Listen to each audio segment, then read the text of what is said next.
नमस्कार, आप देख रहे हैं यंग वार्ता न्यूज और मैं हूं आपके साथ अंकिता नेगी। एक नजर डालेंगे हिमाचल की अभी तक की सुर्खियों पर।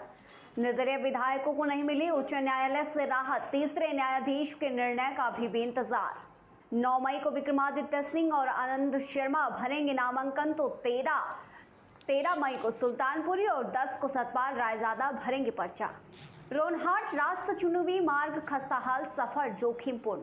कुंभकर्णी नींद में सोया प्रशासन और पीडब्ल्यूडी विभाग। नेशनल हाईवे से बीजेपी की चुनावी रैली से उतरवाए झंडे, चुनाव आचार संहिता के उल्लंघना पर 62 शिकायतें।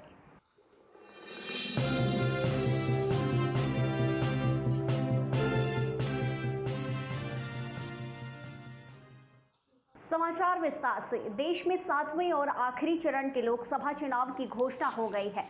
कांग्रेस अध्यक्ष नरेश चौहान ने कहा कि 9 मई को विक्रमादित्य सिंह और आनंद शर्मा नामांकन भरेंगे, तो वहीं 10 को सतपाल रायजादा और 13 को विनोद सुल्तानपुरी पर्चा भरेंगे। नॉमिनेशंस हैं।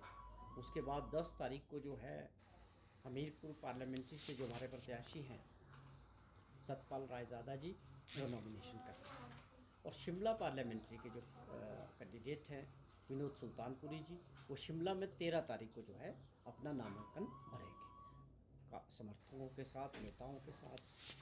तो ये तो चुनाव की जो बात आपने कही, चुनाव जोरों से प्रचार आगे बढ़ रहा है। मुख्यमंत्री जी खुद दौरा कर रहे हैं, दिन में 2 से 3 मीटिंग्स कर रहे हैं, और इन मीटिंगों में जो डीसी एवं जिला निर्वाचन अधिकारी सुमित खिमटा ने कहा कि लोकसभा चुनाव की घोषणा होने के बाद जिला में चुनाव आचार संहिता की उल्लंघना करने पर प्रशासन को 62 शिकायतें प्राप्त हुई है, जिनमें से 61 शिकायतों का निवारण कर दिया गया है। डीसी और जिला निर्वाचन अधिकारी सुमित खिमटा बताते हैं कि लगातार फ्लाइंग स्क्वाड टीम 5 विधानसभा क्षेत्र में चुनाव आचार संहिता का उल्लंघन करने वालों पर कार्रवाई अमल में लाई जा रही है। उन्होंने कहा चुनाव आचार संहिता के लिए जारी गाइडलाइन का सख्ती से पालन किया जा रहा है, जिसके तदुपरांत बीते कल भाजपा की चुनावी रैली में नेशनल हाईवे से भी झंडे उतरवाए गए। आगे सुनिए। मॉडल कोड ऑफ कंडक्ट जो है अनाउंसमेंट के साथ 16/3 के बाद ऑपरेशनलाइज हो गया था। तो एज ऑन डेट जो इसका स्टेटस है कंप्लेंट्स का, तो model code of conduct violation की हमारे पास 23 कंप्लेंट्स आई थी, जिसमें से 23 की 23 हमने डिस्पोजल कर दी थी एज़ पर जो प्रोटोकॉल इलेक्शन कमीशन की गाइडलाइंस हैं उसके हिसाब से। और 7 कंप्लेंट्स हमें सी विजिल में आई थी, और वो 100 मिनट्स में हमें डिस्पोज ऑफ करनी होती है, और वो भी हमने 100 मिनट्स में डिस्पोज ऑफ कर दी थी। रोनहाट रास्ता चुनावी मार्ग की खस्ता हालत से ग्रामीण परेशान है, और अब ये मार्ग यहाँ के बाशिंदों के लिए परेशानी का सबब बन गया है। इस मार्ग पर चलना भी लोगों के लिए जोखिम भरा है। मार्ग पर गहरे गड्ढे, खस्ता हाल कच्चा मार्ग बरसात में और भी दयनीय स्थिति में पहुंच जाता है। न मार्ग पर टारिंग हुई है और न ही तीखे मोड़ों पर कोई पैराफिट और सुरक्षा दीवार यहाँ पर लगाई गई है। यहाँ के बाशिंदे बताते हैं कि मार्ग के साथ लगे डंगे तक ढह चुके हैं। मार्ग संकरा होने के चलते यहाँ से गुजरने वाली निजी और सरकारी बसों में यात्री जोखिमपूर्ण सफर कर रहे हैं। रोनाट से जो राष्ट्र मानड़ कलोना रिनोई तांदियो जो रोड जाता है, वो लगभग रोनाट से 15 किलोमीटर की दूरी का रोड है, और इस रोड में 3 बसों की आवाजाही है। एक सरकारी बस सेवा शिमला से तांदियो आती है, और 2 बसें प्राइवेट बसें कोंटा से तांदियो आती है। इस रोड में लगभग 4-5 पंचायतें आती है। 4-5 पंचायतों के 15-20 गांव के लोग इस रोड में। आगे बढ़ने से पहले रुकेंगे, इस बीच एक छोटे से ब्रेक के लिए बने रहे।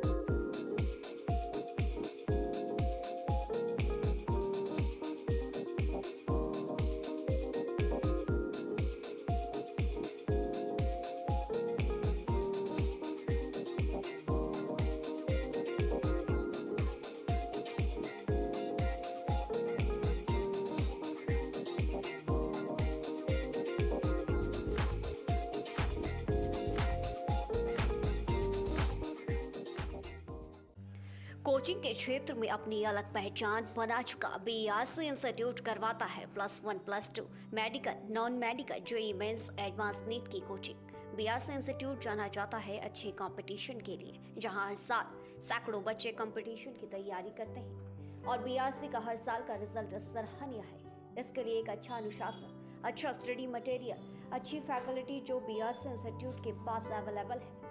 अभी बीआरसी में +1 +2 जेईई नीट की एडमिशन चल रही है, तो आइए join BRC, healthy BRC. Break के बाद स्वागत है। निर्दलीय विधायकों को उच्च न्यायालय से नहीं मिली राहत, खंडपीठ ने भिन्न मत से फैसला सुनाया और अब मामले में तीसरे न्यायाधीश के निर्णय का इंतजार है, क्योंकि तीसरे न्यायाधीश पूरे मामले को फिर से सुनेंगे।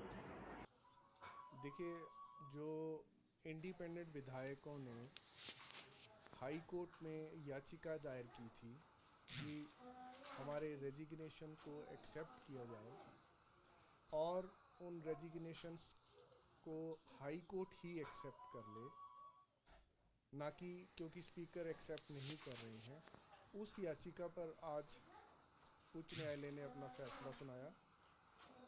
न्यायालय एक प्रश्न कि जो याचिकाकर्ताओं की न्यायालय से गुहार थी, प्रेयर थी कि हमारे बड़ी खबरों में आज के लिए इतना ही। इजाजत दीजिए, नमस्कार।